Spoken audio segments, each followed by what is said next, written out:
Hola oyentes de Radio Sefarad, hoy iniciamos una nueva andadura pero con un viejo amigo porque ustedes lo conocerán a Pablo Dreisig de cuando hacíamos este programa que llamábamos De Aquí para Allá.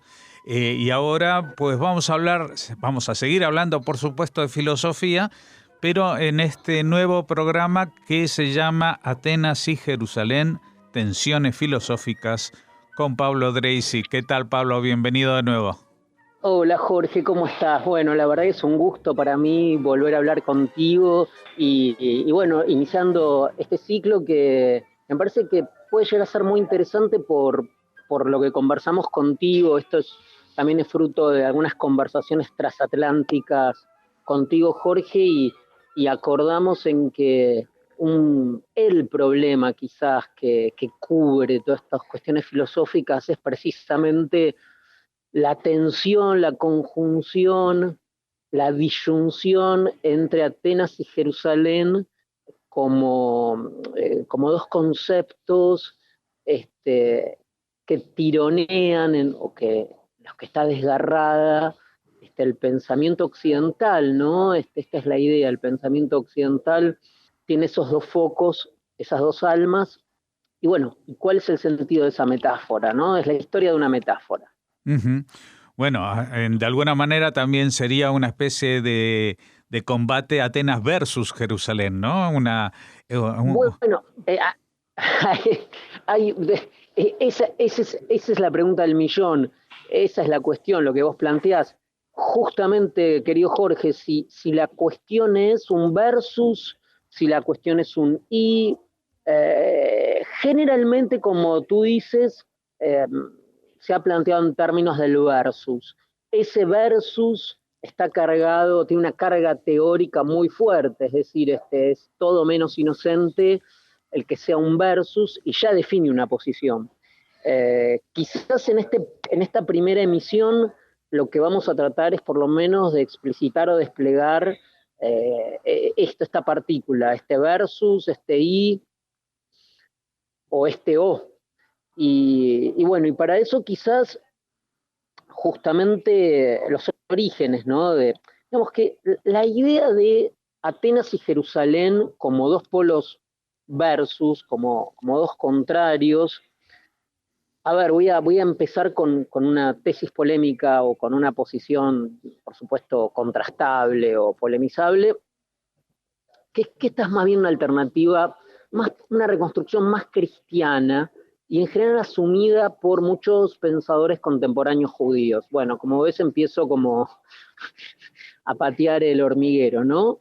Es decir, diría que, a ver, la instalación quizás más fuerte de pensar Occidente como el enfrentamiento entre dos tradiciones paralelas y casi antagónicas que son Atenas y Jerusalén, es decir, el pensamiento judío y el pensamiento griego y el logos griego, fue de un judío, de un pensador judío, pero yo acá haría una diferencia, ¿no? Donde uno dice un pensador judío o un judío pensador, ¿no? Que es un filósofo judío o un judío filósofo, que no es lo mismo. Yo diría que en este caso fue de un judío filósofo y no de un filósofo judío que fue León Chestov, que fue un filósofo muy, muy importante, Jorge, no muy revisitado, un pensador judío, pero que su pensamiento no estaba trabajado a partir de ninguna categoría que apele a alguna fuente judía o se identifique como tal. Fue un pensador, nació en Kiev a finales del 1800 y sí recuerdo que muere en París en 1938. Fue León Chestov, fue digamos, un existencialista, un protoexistencialista, o está en los orígenes de la filosofía existencialista, en una línea muy cercana a Nietzsche, a Kierkegaard, el gran pensador danés, o Kierkegaard, como se supone que hay que decirlo bien, a Pascal, o sea, es un pensador básicamente existencialista, es considerado el existencialista ruso, y escribe una obra muy importante que se publica casi póstumamente, que se llamó Atenas y Jerusalén, ¿no? Así se llama su libro, Atenas y Jerusalén, donde él dice que hay dos tradiciones filosóficas en Occidente. Una que es la de Atenas, es la racional, la del logos, la de la filosofía, y otra sería la de Jerusalén, que es la de la pasión, la de la existencia, la de la tragedia. Y uno podría, según Chestov, dividir o organizar todo el pensamiento y las tensiones del pensamiento occidente en esta contraposición. Lo curioso es que él todo esto lo hace sin tomar, digamos, identificando a Jerusalén luego con el cristianismo y luego también con el pensamiento trágico, versus el pensamiento racional que sería, por supuesto, Atenas. Ahora, como te decía al comienzo, Jorge, es muy curioso porque la suerte de este pensamiento se jugó todo, casi todo totalmente en el pensamiento cristiano, sobre todo. Si tú piensas en Kierkegaard, que es más bien un cristianismo existencialista protestante, yo diría en las antípodas del catolicismo, o sea, muy vinculado a esa idea protestante de un Dios lejano, de un Dios, bueno, Bergman, ¿viste? El cine de Bergman, bueno, toda esa constelación de la lejanía de Dios, él está más en esa línea.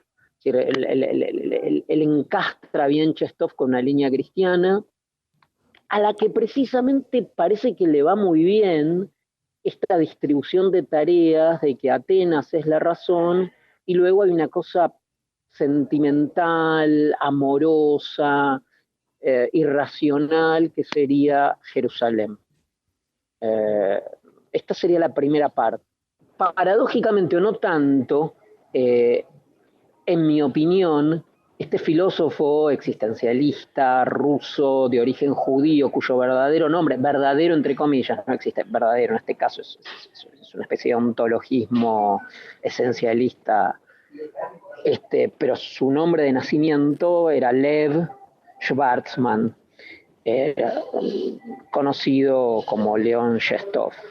Pero este pensador fue una especie de precursor de toda una taxonomía, de toda una división, una organización más bien cristiana de distribución de tareas en las que a Atenas le cabe el logos y la razón, y en esta misma distribución a Jerusalén les ha asignado el lugar del amor, la tragedia, el pensamiento trágico, esto que te decía antes de la angustia, etcétera, etcétera.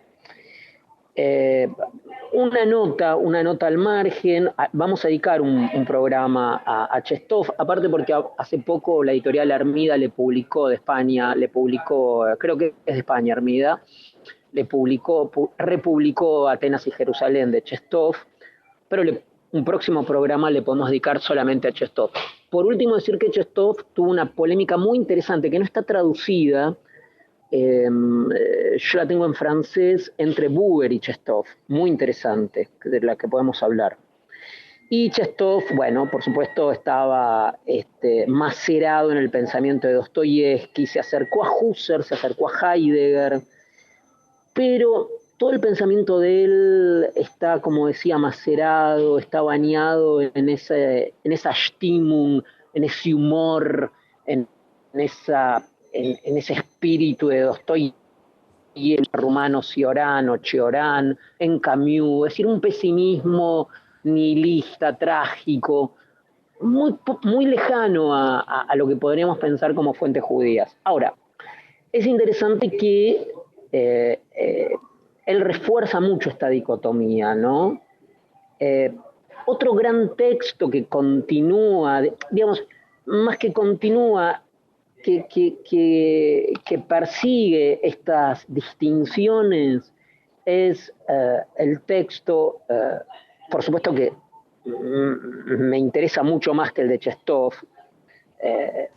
a mí personalmente el espíritu de Chestov me es muy ajeno, pero sí el espíritu, por ejemplo, de Moses Hess.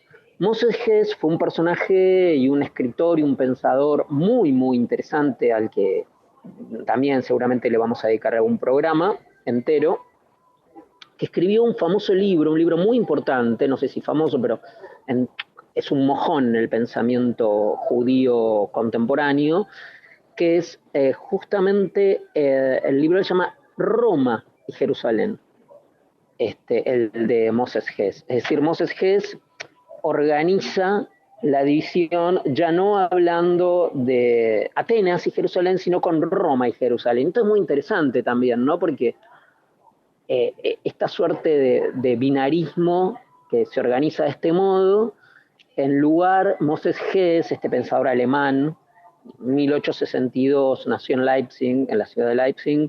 Él es uno de los primeros en plantear, él era comunista y sionista. Es un antecesor de Marx. Marx lo admiraba mucho. La diferencia clara con Marx es que Moses Hess en el 1800 planteaba el tema de la identidad nacional, de un territorio nacional, por supuesto desde una posición muy, muy de izquierda, y además un pensador impresionante. Bueno, en Alemania hay calles, alguna calle Moses Hess, alguna plaza, y en Leipzig hay seguro. Bueno, en Leipzig está Clara Zetkin, aparte, como está que es hermoso el paseo Clara Zetkin. Pero bueno, esto de Roma y Jerusalén es muy interesante porque acá vemos otra opción, ¿no? En el libro de Moses Hess. Ya no es Atenas y Jerusalén, sino es Roma y Jerusalén. Y podríamos, quizás se me ocurrió, pero esto son afinidades selectivas, ¿no? Lo que yo elegí, lo que para mí es más relevante o me interesa más, pero bueno, son los más pregnantes en cuanto a esta división, es el gran filósofo Leo Strauss. Se está escuchando bien, ¿no, Jorge? Sí. Sí. Perfecto. Es Leo Strauss. Leo Strauss fue un pensador muy interesante, un pensador raro, difícil de clasificar. La obra está casi toda traducida, bueno, casi toda no, porque está en alemán las obras completas, pero bueno, lo más importante ya está traducido en español de Leo Strauss. Hay varios estudiosos en Argentina y en España. Yo mismo me tomé el atrevimiento de escribir algunos papers sobre Leo Strauss, pero por ejemplo en España hay una revista que se llama La Torre del Virrey, que la saca el profesor Lastra de Valencia, que ha dedicado a publicar muchas cosas interesantes de Leo Strauss. Bueno, pero Leo Strauss tiene una serie de trabajos organizados sobre la tensión también entre dos focos espirituales y de conocimiento en Occidente, la tensión entre efectivamente Atenas y Jerusalén. Hay un trabajo, acá mismo lo estoy buscando sobre mi mesa, hay un trabajo que se llama un trabajo que se llama Jerusalén y Atenas, algunas consideraciones preliminares justamente de Leo Strauss, que es un trabajo buenísimo. Y después este mismo trabajo aparece en un libro editado en Paidós, en España, que se llama Progreso o Retorno, que lo editó Paidós.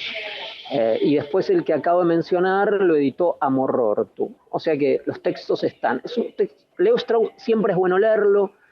Leo Strauss concitó una serie de polémicas en el mundo judío y no judío, porque es un pensador que excede el ámbito del pensamiento judío. Cualquiera que haga filosofía política lo tiene que leer. Y él después fue acusado de ser un pensador neocon de los conservadores. Bueno, tuvo toda una polémica muy interesante, pero es un gran pensador, gran pensador. Y él también, él decía que acá ya la posición de él es diferente, por supuesto, a la de Chestov, y la posición de él es que, de algún modo, Atenas significa el logos griego, el pensamiento, y Jerusalén ya no es tanto, digamos así, el sentimiento o lo irracional, sino que Jerusalén es la ley, la ley, la ley. Y es muy interesante porque al oponer el nomos, la ley, a la razón, aparece una tesis muy fuerte de Leo Strauss, que el racionalismo no coincide con la ley y que el apego a la ley está más allá de la justificación racional, digamos. La ley no es ni doxa, ni opinión, ni razón. Uno adhiere a la ley por la fidelidad, y la fidelidad es una de las nociones que más trabaja para identificar a Jerusalén Leo Strauss. Vamos a dedicar algún programa también, sin duda, a Leo Strauss. O sea, los primeros programas podemos aprovechar ya para anunciar, hacemos uno sobre Chestov y después hacemos Leo Strauss. Y después, por supuesto, bueno, Leo Strauss, hay un libro muy bueno de una filósofa italiana, pero que está en español, Irene Cajón, con K, que lo editó editorial Lilmod, donde Irene habla de las diferentes posiciones de Leo Strauss sobre Atenas y Jerusalén a lo largo de toda su obra, de toda la obra de Leo Strauss. Para ir terminando o para cerrar esta presentación sumaria, otro gran pensador que se me ocurrió poner en esta lista al pensar en nuestro primer programa es Auerbach, que no fue un filósofo, fue no sé cómo decir, como diría Agamben de Barbour, tiene un saber sin nombre, porque Auerbach fue un gran pensador que se dedicó a la crítica literaria, podríamos decirlo de ese modo, pero que abarcaba la filosofía, etcétera, etcétera. Su gran libro fue Mímesis. Si no recuerdo mal, durante la guerra se exiló en Estambul, si no recuerdo mal, y después tiene un libro llamado Figura, pero Mímesis es el más importante, y en Mímesis está dedicado a la diferencia, es un libro fundamental, es un must. En Auerbach, en Mímesis, lo que plantea es la diferencia entre la tradición judía y la griega a partir de la Ilíada y la Odisea y la Biblia. Y entonces, de una manera maravillosa, explica cómo aparecen los personajes en ambas tradiciones, en la Ilíada, la Odisea y en la Biblia, cómo los personajes en su carácter, en algunos ya está puesto su destino, cómo los personajes bíblicos, su nombre no tiene que ver con un carácter, o sea, una serie de distinciones finísimas que realmente marcan para mí quizás una de las fuentes más importantes para ir, ir despejando el camino de esta diferencia. Y también en la historia del pueblo judío de Renan, de 1880 y pico, Renan identifica, también trabaja, pero trabaja con una trilogía, plantea Judea, así la llama, no Jerusalén, es la religión, Grecia es la belleza, ya no es ni la razón, sino la belleza, y Roma es la fuerza. Esa sería como un poquito si quisiéramos. Ahora, dicho todo esto, me parece que uno comienza a ver que esta es una metáfora finalmente, porque voy a contar una anécdota. Hace como 4 años me invitaron a la Biblioteca Nacional de Buenos Aires, cuando era Hanukkah, ¿no? Que justamente ahí se plantea la cuestión de la lucha de los macabeos contra la helenización, o la reacción a la helenización. Me invitaron a mí para hablar desde la filosofía, y a un rabino que se llama Felipe Iaffe, que es, en mi opinión, uno de los que yo conozco, no es solamente un rabino, es un erudito, tiene una tesis en historia económica, en la antigüedad, o sea, realmente es una persona con una formación rabínica, pero que va mucho más allá de lo rabínico, en mi opinión, y me sorprendió porque lo que él planteó el día de Hanukkah es justamente, que yo no lo sabía, todas las prestaciones, todas las veces que en los textos más antiguos de la tradición judía, más antiguos, y más fundamentales, aparecen palabras griegas e influencia griega. Es decir, lo que él desmontó es la idea de esta antinomia esquemática y binaria, y cómo hubo una suerte de prestaciones, por supuesto que no es un mito lo de Hanukkah en cuanto a situación histórica, pero cómo en realidad, en la realidad histórica, esto fue mucho más complejo, y todo lo que aparece, toda la fuerte tradición griega, bueno, ¿sabía Jorge que hay una lengua, la koiné griega judía, que era esa lengua que en la época de Alejandro Magno, las colonias de la diáspora judía hablaban un griego judío y que tiene que ver con una situación geopolítica? Es decir, que en realidad no habría tal tensión. No quiero terminar sin dejar de hablar también de Manuel Levinas, entre muchos otros, ¿no? Que Levinas, por ejemplo, también toma esta metáfora, pero la lee diferente, y en este caso, por ejemplo, lo griego es diké, la justicia, la medida, y lo judío sería, de alguna manera, la ley, que no es exactamente la justicia. O sea, como es, uno puede organizar esta diferencia como quiera, bueno, como quiera, dentro de ciertas reglas hermenéuticas, ¿no? Pero digo, la metáfora se ha desplazado muchísimo. Así que esto sirve mucho también contra los fundamentalismos, es decir, para pensar en las diferencias, pero también en las articulaciones, ¿no? Uh-huh. Bueno, me parece que todas estas palabras que nos has brindado son una magnífica introducción y nos despiertan el apetito de saber cómo va a continuar esta línea de pensamiento que hemos llamado Atenas y Jerusalén, tensiones filosóficas. Y como siempre te agradecemos, Pablo Dreisig. Hasta la próxima. Por favor, y si te parece, se me ocurrió recién, podemos la próxima emisión tratar a Leo Strauss. No hay ningún problema, este es tu espacio.